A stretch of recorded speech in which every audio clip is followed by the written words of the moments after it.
नमस्कार साथियों, गरजते बादल चैनल में आपका स्वागत है। आज हम क्रिया टॉपिक को पढ़ेंगे जो रीट, सी-टेट, एच-टेट व अन्य महत्वपूर्ण प्रतियोगी परीक्षाओं के लिए एक महत्वपूर्ण टॉपिक है। तो आइए चर्चा करते हैं क्रिया के बारे में। तो क्रिया के बारे में मैं महत्वपूर्ण जो चीज़ें हैं वो पहले एक बार रिवीजन के बतौर में दे देता हूँ, उसके बाद में प्रश्न करेंगे। बहुत कम समय में ही प्रयास करेंगे। क्रिया किसे कहा जाता है? काम का करना या होना जहां पाया जाए वह क्रिया है। क्रिया के भेद अगर पूछे जाते हैं तो हम कह सकते हैं क्रिया के दो भेद माने जाते हैं, सकर्मक क्रिया, अकर्मक क्रिया। सकर्मक क्रिया जिसमें कर्म साथ होता है, अकर्मक क्रिया जिसमें कर्म साथ नहीं होता, माने बिना कर्म के आती है। उसके बाद में एक कर्मक क्रिया किसे कहा जाता है? जिसमें एक कर्म रहता है। जैसे एक वाक्य उदाहरण के तौर पर लिया, महेश स्कूल जाता है, इसमें एक ही कर्म है, स्कूल जाता है, स्कूल। द्विकर्मक क्रिया, तो द्विकर्मक क्रिया में देखा जैसा कि नाम से जाहिर है दो कर्म हों, जहां दो कर्म आए, वाक्य में दो कर्म आ जाए तो वो द्विकर्मक क्रिया कहलाती है। जैसे गाय को चारा खिलाओ, तो यहाँ दो कर्म कौन से हैं? एक तो गाय और एक चारा। जब किसी वाक्य में दो कर्म आएंगे तो सामान्य सी बात है एक कर्म सजीव होगा और दूसरा कर्म निर्जीव होगा। तो जब द्विकर्मक क्रिया का प्रयोग यहाँ किया जाए तो वहाँ क्या होगा? एक कर्म सजीव और दूसरा कर्म निर्जीव होगा। ये एक महत्वपूर्ण तथ्य है। दूसरी बात देखी जाए तो प्रथम कर्म गौण होगा और उसके बाद में दूसरा कर्म होगा वो प्रधान होगा। इसके बाद में चर्चा करते हैं, आगे देखते हैं और कौन कौन सी इसमें महत्वपूर्ण प्रश्न बनते हैं क्रिया को लेकर के। तो पहला बनता है यहाँ सामान्य क्रिया। जिस क्रिया में जिस वाक्य में एक ही क्रिया का प्रयोग हो वो सामान्य क्रिया कहलाती है। इसके बाद में दूसरा संयुक्त क्रिया, जो भिन्न भिन्न क्रियाओं से मिलकर के एक क्रिया का निर्माण करती है वो संयुक्त क्रिया कहलाती है। इसके बाद देखते हैं प्रेरणार्थक क्रिया, जब कर्ता स्वयं कार्य न करके, कर्ता स्वयं काम न करके किसी अन्य व्यक्ति से कार्य करने के लिए उसे प्रेरित करता हो वो प्रेरणार्थक क्रिया कहलाती है। जैसे मालिक ने नौकर से झाड़ू लगवाई, तो यहां प्रेरणा हो रही है। आगे देखते हैं पूर्वकालीन क्रिया या पूर्वकालिक क्रिया भी कहते हैं। जिस वाक्य में दो क्रिया रहती हैं और उन दोनों क्रियाओं में पहले जो क्रिया आती है, दोनों क्रियाओं में पहले जो क्रिया आती है उसे पूर्वकालिक या पूर्वकालीन क्रिया कहा जाता है। पूर्वकालीन क्रिया के साथ एक पहचान है उसके साथ क्या आएगा?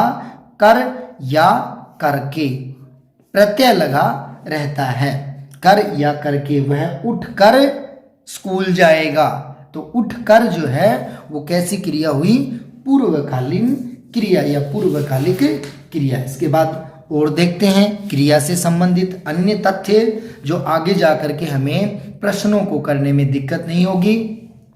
नाम धातु क्रिया किसे कहा जाता है? जो क्रिया संज्ञा, सर्वनाम व विशेषण से बनती है उसे नाम धातु कहा जाता है। इसके बाद में दूसरी है कृदंत क्रिया। क्या है? तो जिन क्रिया शब्दों के साथ प्रत्यय जोड़ देने से कृदंत क्रिया बनती है। और अंतिम पर चर्चा करते हैं तात्कालीन क्रिया क्या होती है। एक क्रिया के समाप्त होने के अंतर्गत दूसरी क्रिया प्रारंभ हो जाती है वो तात्कालीन क्रिया कहलाती है। जैसे महेश आते ही मोहन रो पड़ा, पापा के आते ही बच्चा उनके पास चला गया। जैसे भी एक क्रिया समाप्त हो, वह आया वो गया, राम आया सोहन गया। तो जैसे ही एक क्रिया समाप्त होती है दूसरी तुरंत शुरू हो जाए तात्कालीन क्रिया। ये क्रिया से संबंधित महत्वपूर्ण तथ्य थे जो केवल इन्हीं प्रश्नों को करने के लिए नहीं अपितु अन्य महत्वपूर्ण प्रश्नों को करने में भी सहयोग करेंगे। आइए अब करते हैं प्रश्नों पर चर्चा। सबसे पहले हम देखते हैं पहला प्रश्न कि कर्म के आधार पर क्रिया के भेद होते हैं या कितने भेद होते हैं। तो कर्म के आधार पर क्रिया के कितने भेद होते हैं? कर्म के आधार पर क्रिया के कितने भेद होते हैं? 2। कौन कौन से? जो अभी हमने पढ़े हैं, सकर्मक क्रिया और अकर्मक क्रिया। प्रश्न संख्या 2, निम्न में से कौन सी सकर्मक क्रिया है? जैसा कि आप जानते हैं सकर्मक क्रिया में क्या देखा, जिसके साथ कर्म हो तो वो होगी सकर्मक क्रिया। तो इसमें होगा जाना। ये क्या होगा? जाना। तो जाना क्रिया कैसी क्रिया होगी? सकर्मक क्रिया।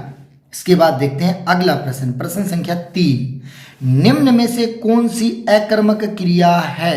इनमें से अकर्मक क्रिया कौन सी है? तो प्रश्न संख्या 3 में सही उत्तर होगा, इसमें सही उत्तर होगा आना।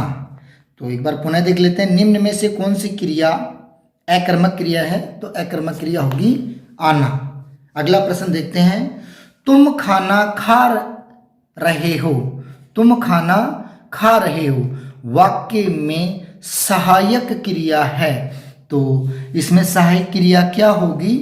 हो। सहायक क्रिया क्या होगी? हो। अगला प्रश्न है, वह खाना खाकर सो गया वाक्य में कौन सी क्रिया है? तो एक काम होकर के दूसरा काम हो रहा है, तो ये अभी हमने देखा था पूर्वकालीन क्रिया। इसका सही उत्तर होगा पूर्वकालिक या पूर्वकालीन क्रिया। प्रश्न संख्या 6, तो प्रश्न संख्या 6 में देखते हैं, नीतू कपड़े धोती है वाक्य में क्रिया है। नीतू कपड़े धोती है वाक्य में क्रिया है। तो कपड़े धोती है, इसलिए यह क्रिया कैसी होगी? सकर्मक, क्योंकि इसके साथ क्या आ रहा है? कपड़े। कपड़े कर्म आ रहा है। इसके बाद में अगला प्रश्न देखते हैं, निशांत दौड़ रहा है वाक्य में क्रिया है। निशांत दौड़ रहा है, तो इसमें वाक्य में कौन सी क्रिया होगी? निशांत दौड़ रहा है वाक्य में क्रिया होगी, सही उत्तर होगा अकर्मक क्रिया। अगला प्रश्न देखते हैं, गाय बछड़े को दूध पिला रही है वाक्य में क्रिया है। तो इस वाक्य में गाय बछड़े को दूध पिला रही है, तो यहां क्या होगा? कौन सी क्रिया होगी? द्विकर्मक क्रिया होगी। रमा ने खाना पकाया, इस वाक्य में क्रिया कौन से काल की है? तो क्रिया कौन से काल की है? काल देखना है। तो काल तो आप जानते हैं, ये इसका वीडियो अगला जल्दी बना देंगे, वर्तमान काल, भूतकाल और भविष्यत काल। तो इसका वीडियो आगे आ जाएगा, एक बार देखेंगे। प्रश्न संख्या 9, तो ये होगा सामान्य भूत। प्रश्न संख्या 10 पर देखते हैं कि भारत ने क्रिकेट मैच जीत लिया था। भारत ने क्रिकेट मैच जीत लिया था, इस वाक्य में क्रिया कौन से काल की है? तो इस वाक्य में क्रिया कौन से काल की है? तो जीत लिया था, माने काम कंप्लीट हो चुका है, पूरा हो चुका है। तो जहां पूरा हो जाता है तो क्या होगा? पूर्ण भूत। इसके बाद में प्रश्न संख्या 11, किसी कार्य का करना या होना पाया जाता है उसे क्या कहा जाता है? तो उसे क्या कहा जाता है? क्रिया। प्रश्न संख्या 12, निम्न में पूर्वकालीन या पूर्वकालिक क्रिया का उदाहरण है। पूर्वकालिक क्रिया का उदाहरण है, तो कौन सा होगा इसमें? नहलवाया। नहलवाया ये होगा पूर्वकालीन क्रिया का उदाहरण।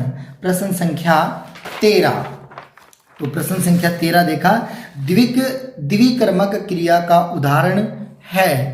इसमें द्विकर्मक क्रिया का उदाहरण कौन सा होगा? तो द्विकर्मक क्रिया का उदाहरण इसमें होगा अध्यापक छात्रों को पुस्तक पढ़ा रहे हैं। तो पुस्तक पढ़ा रहे हैं, छात्रों को पुस्तक पढ़ा रहे हैं, तो इसका सही उत्तर होगा वो होगा कै। अगला देखते हैं प्रश्न संख्या 14। निम्न में प्रेरणार्थक क्रिया है, तो प्रेरणार्थक क्रिया इनमें से कौन सी होगी? तो प्रेरणार्थक क्रिया होगी सर्कस वाले जोकर से लोगों को हंसवाते हैं। प्रेरणार्थक के बारे में हम पहले भी पढ़ चुके हैं वीडियो से पहले, और इसकी अगर एक परिभाषा के बतौर देखा जाए तो रहेगा ये, जब कर्ता स्वयं कार्य न कर किसी अन्य से कार्य करने के लिए प्रेरित करे, वह क्रिया प्रेरणार्थक क्रिया कहलाती है।